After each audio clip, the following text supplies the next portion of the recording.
Mr. Cheng Hsing Yao.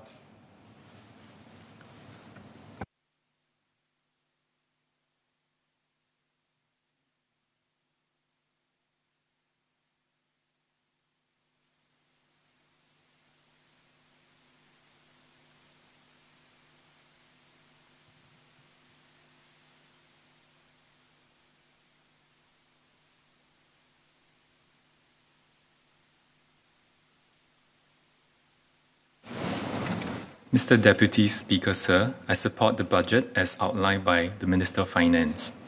I would like to touch on a few points that I think needs emphasizing. In my interaction with various people in the business, I can sense an admiration for Singapore, our consistent past achievements, and how we are seemingly the only Asian society that managed to move towards endemic COVID-19 are two aspects that they admire. The interest to invest or expand in Singapore is strong. However, one of the most common concerns is whether we have the manpower and talents to support the growth. The reality is that the Singaporean labour force is not big enough. Thus, I'm very glad to hear in Minister of Finance's speech that we will remain open and welcoming to talent from around the world, but we will focus on complementarity.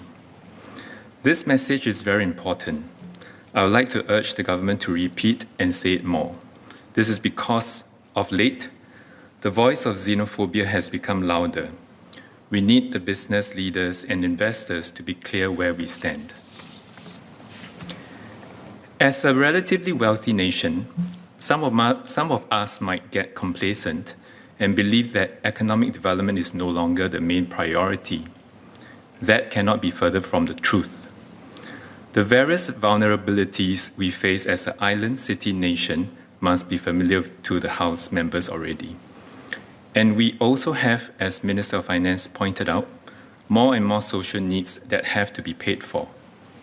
We can and should look into refining our progressive and wealth tax regime, with a caveat that we need to be careful of any unintended consequences.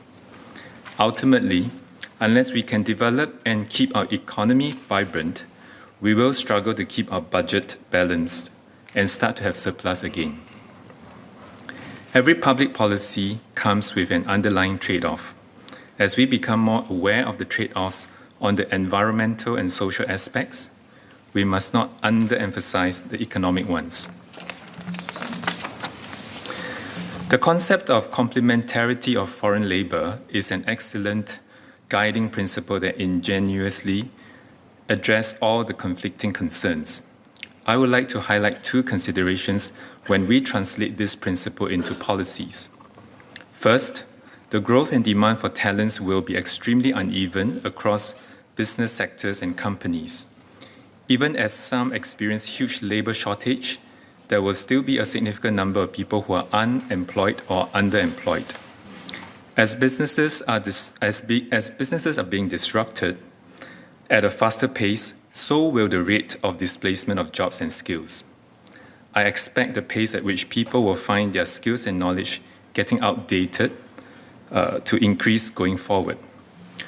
For traditional sectors that we want to transform to raise productivity, the more successful we are with the transformation, the more people will be displaced by new machines and talents. When crafting our policies, we should separate the needs for growth from the need to care for the displaced workforce, so that we don't unnecessarily limit our growth potential. Secondly, opportunities come to those who are strong and successful, not to those who are weak and needy. To stay successful, we have to keep seizing new economic opportunities when we are still doing well. If we forgo one or two opportunities, we are unlikely to sense any difference. But that is a slippery slope. By the time we have lost our appeal, it is already too late. The difficulty for the government is to convince the public of a future-oriented policy when nothing seems to be broken yet. My final point is about a Singapore vision or dream. I want to once again thank the MTF and the whole of Singapore for the way we responded to the pandemic. The last 2 years was a big shock to Singapore and the world. In business, sometimes the best time to reform a company is after it has gone through a major disruption. Perhaps we can use this time to put together a refreshed Singapore vision. Minister has addressed a similar point in terms of renewing and strengthening our new social compact. In the 1980s, when I was in my secondary school, the government's Vision 1999 had a big impact on me.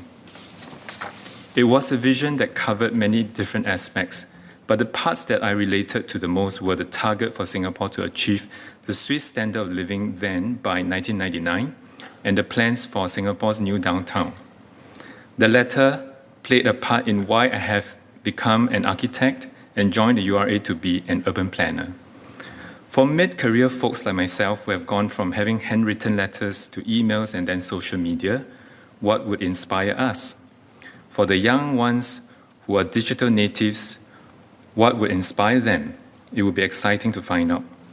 As we chart our new way forward to emerge stronger and towards a low-carbon society, it might be useful to also define the qualitative aspects and value system of our society that we want to have in future. After 2 years of pandemic talk, I like the idea of having a holistic, refreshed, and inspiring Singapore vision to strive towards.